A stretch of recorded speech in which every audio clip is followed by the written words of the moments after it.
It's time to give Ethiopia its due. Did you know that there are between 6,000 and 10,000 different varietals of coffee tree growing in Ethiopia? Ethiopia's part in coffee history is undeniable. Some of the best coffees in the world are still grown there today. Let's go back to the origins, though.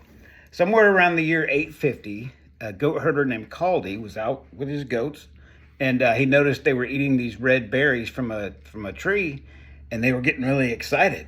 Some even describe it as the goats were dancing. Well, Kaldi, got a little interested in this, and he decided he would eat some of the berries himself. And he noticed that he got a boost or a lift, and he took some of the berries to a local monastery, and the abbots there found that if they chewed these berries, they were able to stay awake through their all-night prayer vigils much easier. So anyway, that's Kaldi and his goats. That's the beginning. That event is marked as the beginning or the discovery of Arabica coffee. I have to make a little side note here, though. I was recently at Coffee Fest in New York City, and I picked up a couple books while I was there. The first one is 21st Century Coffee, a guide written by a man named Kenneth Davids, who is the editor-in-chief of Coffee Review. He travels the world, coffee farms everywhere. And on one of his trips to Yemen, he fed goats coffee. He talked the goat herder into letting him try to feed goats coffee, coffee cherries. And he sums it up this way. He says, "The goats sniffed the coffee fruit suspiciously, then turned their backs to it to munch some miserable dried grass growing around the trees." Anyway, some people, however, believe that a man from Yemen actually discovered Arabica coffee. And then I guess it's easy to believe that because coffee was first cultivated in Yemen and sold as a commodity. Anyway, the Yemenites have their traditions, their folklore, their legends too. And it goes like this. The Yemenite Sufi mystic Gauthul Akbar Nuruddin Abu al-Hasan al-Shadhili was traveling through Ethiopia on spiritual matters. He encountered some very energetic birds that had been eating the fruit of the bun plant, known elsewhere as the coffee plant. Weary from his journey, he decided to try these berries for himself, and he found that they produced an energetic state in him as well. So regardless of the story being told, it actually was discovered in Ethiopia. By who discovered it doesn't really matter. But in 2024, researchers at the University of Buffalo traced the genome of the Arabica coffee plant all the way back to Ethiopia. And they believe that it was discovered that Arabica coffee came about as a result of the natural mating of two different coffee species some 600,000 years ago.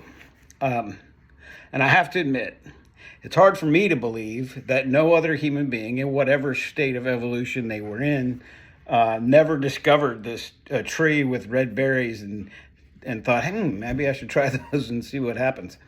Regardless, in Ethiopia, coffee plays a huge part in culture, history, ceremonies. They often sit around and drink coffee as a social way to build social bonds. And it's really, really important to Ethiopian culture. At some point, though, as late as the 15th century, coffee plants were taken across the Red Sea to Yemen and placed under cultivation. That's where they were first farmed, so to speak. Tradition holds that Sufi monks were among the first to brew coffee as a beverage and use the stimulation to pray through the night. Yemen is widely recognized as the first country to cultivate coffee trees. However, many people are still unaware of Ethiopia's contributions to coffee cultures, and it's time that we set the record straight, and that's what this video is all about. The misconception that coffee originated elsewhere has led to a lack of recognition for Ethiopia's role in shaping coffee history. This oversight has had a significant impact on the country's country's coffee industry and its people. Did you know that Ethiopia is the world's fifth largest coffee producer? Ethiopian coffee farmers have been practicing and perfecting their craft for centuries, and their expertise has been passed down through the generations. In Ethiopia, coffee is more than just a drink. It's a symbol of hospitality and community. Traditional coffee ceremonies are an essential part of Ethiopian culture. These ceremonies are a time for socializing, sharing stories, and strengthening bonds between family and friends. In fact, coffee has been a part of Ethiopian culture for so long, it's hard to imagine the country without it. And the traditional coffee ceremonies are a testament, really, to the importance of coffee in Ethiopian culture. And they continue to play a significant role today. So back to the spreading of coffee. As trade and cultural exchange increased, coffee began to spread from Ethiopia to the rest of the world. And this really is, it's a pivotal moment in coffee history. And really a new era as it became a popular beverage in the Middle East and eventually around the globe.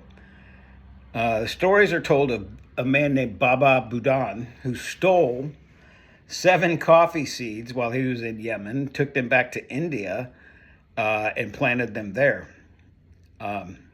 Anyway, so as trade routes expanded, coffee was introduced to new regions, and its popularity grew rapidly. The unique flavor and aroma of Ethiopian coffee made it a sought-after commodity, and its demand continued to rise. I'm going to put a personal note in here right now.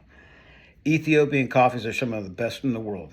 In my opinion, some of my favorites that I've ever had, and I've had coffee from all over the world. Here's why. There are 6,000 to 10,000 different varietals, like we already discussed. Many of them, though, are heirloom varietals. As plants go, heirloom is used to identify plant varieties passed down through generations. These varieties are preserved for their distinct traits, flavor, aroma, or resistance to pests and diseases. In the context of Ethiopian coffee, the term heirloom describes the numerous indigenous coffee varieties cultivated in the country for centuries.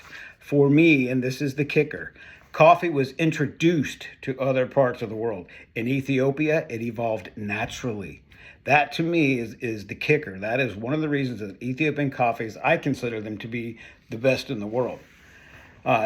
Anyway, I'm going to sum this up. I've gone too long already. In summary, Ethiopia's coffee history is a rich and fascinating topic that highlights the country's cultural significance and global impact. From the legend of Kaldi and his goats, to the traditional coffee ceremonies, Ethiopia's contributions to coffee culture are undeniable. Anyway, thanks for watching. Just wanted to get on here and share a little story with you about Ethiopia and give Ethiopia its due. That's where coffee came from, Ethiopia. And again, some of the best in the world. Anyway, thanks for watching. Don't forget to comment below. Subscribe to the channel for more coffee-related stories and videos. And in the comments, share your favorite coffee experiences. And if you're interested in learning more about coffee around the world, be sure to check out our future videos.